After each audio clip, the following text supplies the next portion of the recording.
Assalamualaikum warahmatullahi wabarakatuh. Perkenalkan, saya Novia Fitri Humaira dengan NIM 2501035. Di sini saya akan pada kesempatan kali ini saya akan memenuhi tugas UTS Pendidikan Pancasila. Nah, di video ini saya akan menjelaskan tentang materi pendidikan Pancasila mulai dari konsep, urgensinya hingga implementasinya dalam kehidupan sehari-hari. Nah, berdasarkan konsep dan urgensi pendidikan Pancasila ini merupakan pembelajaran yang sangat penting untuk membentuk karakter mahasiswa agar sesuai dengan nilai Pancasila. Nah, kenapa ini penting? Karena saat ini kita banyak sekali menghadapi masalah seperti adanya krisis moral, intoleransi, pengaruh atau tantangan pada globalisasi. Nah, jadi pendidikan Pancasila ini sangat berperan penting dalam menjaga karakter dan identitas bangsa sehingga bisa membentuk sikap yang bertanggung jawab. Selanjutnya, kita akan membahas Pancasila sebagai dasar negara.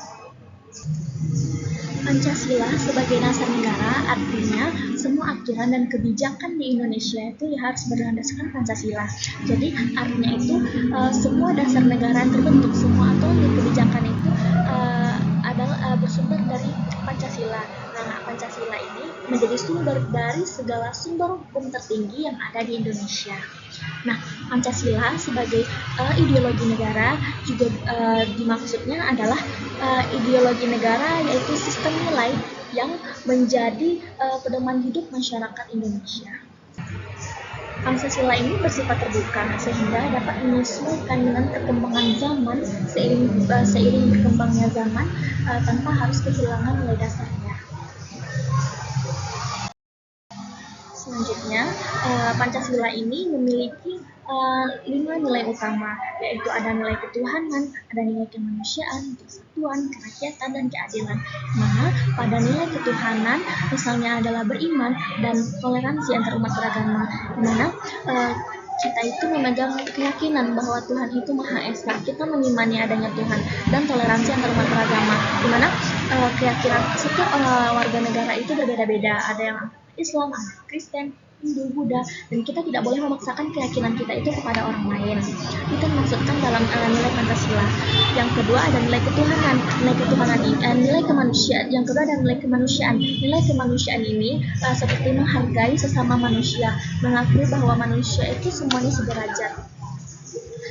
Kita tetap menghargai perbedaan yang ada dalam Indonesia ini berdasarkan nilai Pancasila yang ada. Yang ketiga ada nilai persatuan, di mana nilai persatuan ini ada rasa cinta tanah air dan tidak terpecah, di mana keberagaman ini tidak menjadi hambatan untuk kita membentuk persatuan yang kuat.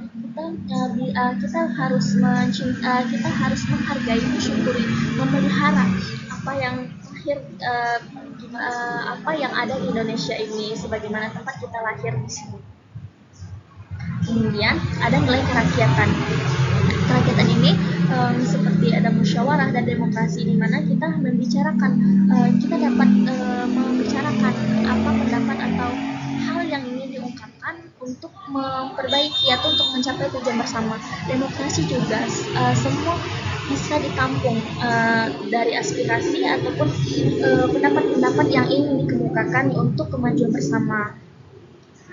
Yang kelima ada nilai keadilan, seperti bersikap adil dalam kehidupan. Kita pemerintah ataupun semua warga negaranya harus mendapatkan hak dan kewajiban yang sama sesuai dengan porsinya masing-masing, agar tidak ada warga negara yang merasa tidak dianggap oleh negaranya sendiri dalam kehidupan sehari-hari baik berbangsa maupun bernegara. Sehingga kelima nilai ini saling berkaitan dan harusnya diterapkan dalam kehidupan sehari-hari. Kelima nilai ini saling berkaitan sehingga harusnya dan hendaknya kita harus menerapkan ini semua dalam kehidupan sehari-hari demi mencapai kesejahteraan dan keamanan bersama. Selanjutnya, hubungan Pancasila dengan Undang-Undang Dasar 1945, di mana Pancasila ini merupakan dasar atau fondasi utamanya, dan Undang-Undang Dasar 1945 ini merupakan aturan pelaksanaannya, di mana kedua ini memiliki hubungan yang sangat erat. Artinya, isi Undang-Undang Dasar 1945 ini harus mencerminkan nilai-nilai Pancasila yang ada. Lalu, implementasinya dalam kehidupan sehari-hari. Penerapan Pancasila ini dapat dilakukan dengan hal-hal yang sederhana saja, misalnya melakukan toleransi antar umat beragama, menghargai perbedaan antar umat beragama tersebut, membantu antar sesama, membantu seorang yang membutuhkan, lalu menjaga persatuan. Kita tidak membiarkan perpecahan itu terjadi, lalu melakukan musyawarah untuk mencapai tujuan bersama atau menentukan penyelesaian dari masalah, dan bersikap adil. Selanjutnya, kita akan melakukan analisis pada contoh kasus. Misalnya adalah seorang pejabat yang menyalahgunakan dana bantuan sosial untuk kepentingan pribadi. Di mana analisis pertama yang berdasarkan nilai Pancasila itu sila pertama. Pejabat itu mencerminkan sikap yang tidak jujur. Nah, ini sangat bertentangan dengan nilai moral dan agama, di mana kita mempunyai agama yang dianut masing-masing, dan semua agama itu mengajarkan hal yang baik. Tapi pejabat ini malah tidak jujur. Dia tidak menjalankan sesuai perintah yang dipercayakan kepadanya. Dia berbohong, dan dia tidak bertanggung jawab atas pekerjaan yang seharusnya dia lakukan.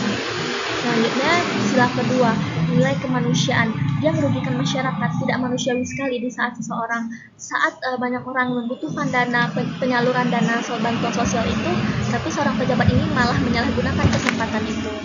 Selanjutnya adalah sila ketiga, yaitu menurunkan kepercayaan rakyat. Ini akan merusak persatuan, di mana awalnya rakyat dan pejabat lainnya itu atau pemilihan dari instansi pemerintah itu yakin akan pimpinan yang mereka lakukan, tapi malah disalahgunakan. Ini membuat rakyat tidak percaya lagi pada pilihan-pilihan pejabat yang akan dipilih untuk selanjutnya. Ini justru merusak persatuan. Selanjutnya, sila keempat, itu adalah kerakyatan. Ini mengkhianati amanah. Pejabat ini mengkhianati amanah yang telah diberikan rakyat kepadanya dalam pemimpinannya. Saat rakyat memilih dia untuk percaya bahwa pekerjaan yang akan dilakukan atau tanggung jawabnya akan dipenuhinya dalam masa pekerjaannya, tapi dia menyalahgunakan kepercayaan yang telah diberikan oleh rakyat maupun instansi pemerintahan lainnya. Selanjutnya, sila kelima, yaitu keadilan, di mana ini tidak adil bagi masyarakat. Rakyat menderita karena bencana atau musibah yang dialami, tapi pejabat malah mengambil dan menyalahgunakan bantuan itu untuk kepentingan pribadinya, sehingga rakyat semakin menderita. Tidak ada bantuan yang datang, tapi pejabatnya malah menikmati hasil kesempatan yang dikhianatinya. Korupsi itu adalah bentuk nyata dari pengkhianatan terhadap nilai Pancasila. Tidak hanya mengkhianati negara, tetapi juga merusak kepercayaan masyarakat.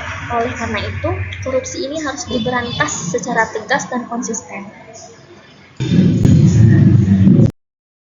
Nah, kesimpulannya adalah Pancasila bukan hanya sekedar teori, tetapi juga harus diterapkan dalam kehidupan sehari-hari. Nah, sebagai mahasiswa, kita juga sangat memiliki peran yang sangat penting dalam menjaga dan mengamalkan nilai-nilai Pancasila. Baik, sekian yang dapat saya sampaikan. Terima kasih atas perhatiannya. Wassalamualaikum warahmatullahi wabarakatuh. Baik, di sini saya akan menjelaskan tentang hubungan atau keterkaitan antara mind map ini, mulai dari konsep urgensi hingga implementasinya. Jadi, mind map ini menunjukkan bahwa pendidikan Pancasila itu bukan hanya sekedar teori, tetapi sebuah sistem yang semuanya saling terhubung. Nah, semuanya itu berawal dari pendidikan karakter yang berlandaskan nilai-nilai Pancasila yang bertujuan membentuk warga negara yang beretika dan bertanggung jawab. Nah, dari sini itu muncul urgensinya, yaitu kondisi nyata seperti adanya krisis moral, intoleransi, dan tantangan atau pengaruh dari globalisasi. Nah, sehingga membuat pendidikan Pancasila ini berperan sangat penting. Nah, urgensi ini kemudian itu menguatkan posisi Pancasila itu sebagai dasar negara dan ideologi yang tujuannya itu untuk mengatur kehidupan berbangsa dan bernegara. Nah, sebagai dasar negara, Pancasila ini berkaitan juga erat dengan Undang-Undang Dasar 1945, di mana nilai-nilainya dijabarkan dalam bentuk aturan hukum. Kemudian ideologi Pancasila sebagai ideologi negara, di mana Pancasila ini melahirkan lima nilai-nilai utama, yaitu ada nilai ketuhanan, kemanusiaan, persatuan, kerakyatan, dan keadilan. Kemudian nilai-nilai ini tidak berhenti pada konsep saja, tetapi harus diimplementasikan dalam kehidupan sehari-hari. Dalam kehidupan sehari-hari. Ulang. Jadi nilai-nilai itu tidak terhenti pada konsep itu saja, tetapi juga harus diterapkan dalam kehidupan sehari-hari, baik di lingkungan keluarga, di lingkungan kampus, ataupun di lingkungan masyarakat. Nah, implementasi inilah yang menjadi tolak ukur dalam keberhasilan nilai-nilai Pancasila. Ketika terjadi berbagai kasus seperti adanya intoleransi, krisis moral, atau misalnya korupsi atau bullying, hal tersebut menunjukkan bahwa itu kegagalan terhadap penerapan dari pendidikan Pancasila. Ketika terjadinya berbagai kasus seperti adanya korupsi, intoleransi, atau bullying, hal tersebut menunjukkan bahwa adanya kegagalan dalam penerapan nilai-nilai Pancasila. Nah, oleh karena itu, kasus-kasus seperti ini harusnya dianalisis lebih dalam lagi untuk kembali menggunakan nilai-nilai Pancasila sebagai acuan atau pedomannya. Dengan begitu, keterkaitan materi di dalam mind map ini menegaskan bahwa pendidikan Pancasila itu memiliki peran yang sangat penting dalam membentuk kehidupan sosial yang harmonis, adil, aman, dan berlandaskan nilai-nilai kebangsaan.